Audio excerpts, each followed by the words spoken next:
L'homme ne vivra pas de pain seulement, mais de toute parole qui sort de la bouche de Dieu. Voici votre moment de méditation quotidienne. Pour mieux connaître Jésus-Christ. Parfaite foi, parfaite paix, le 13 août. Oh, combien est grande ta bonté, que tu tiens en réserve pour ceux qui te craignent, que tu témoignes à ceux qui cherchent en toi leur refuge, à la vue des fils de l'homme. Psaume, chapitre 31, verset 20. Notre paix sera d'autant plus grande que notre foi sera mieux fondée en Christ. Notre foi se développera par l'exercice. Jour après jour, tel est le principe divin.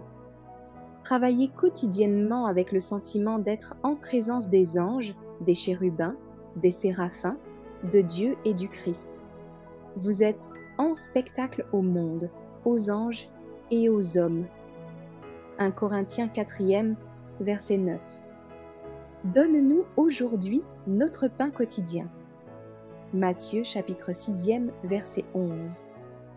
Que ta vigueur dure autant que tes jours. Deutéronome chapitre 33, verset 22. Ayant les regards sur Jésus, le chef et le consommateur de la foi. Hébreux chapitre 12, verset 2.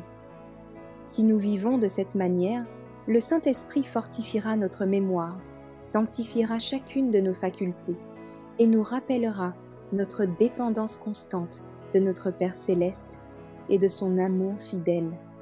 Pour entrer dans le royaume des cieux, il nous faut, comme le dit Jésus, posséder la confiance d'un petit enfant, une confiance absolue en Dieu, notre Père céleste. Alors, notre cœur, désireux de se rapprocher toujours plus de Dieu, discernera plus facilement les pièges de Satan.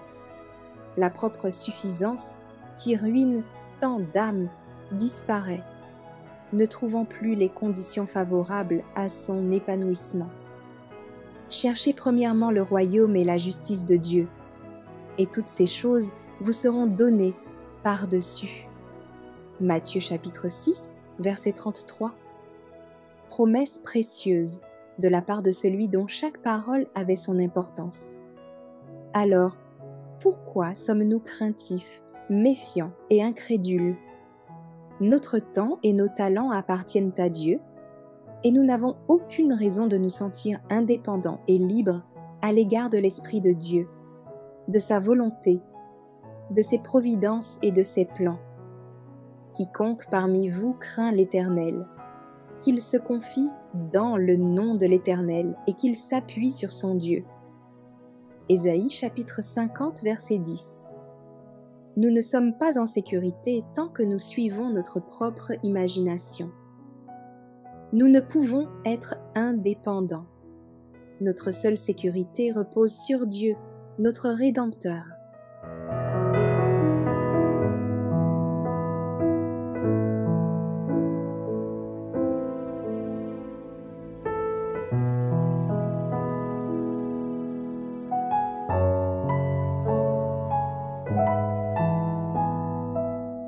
Merci d'avoir écouté cette présentation. Assurez-vous de nous rejoindre demain pour votre moment de méditation quotidienne avec lereste.org.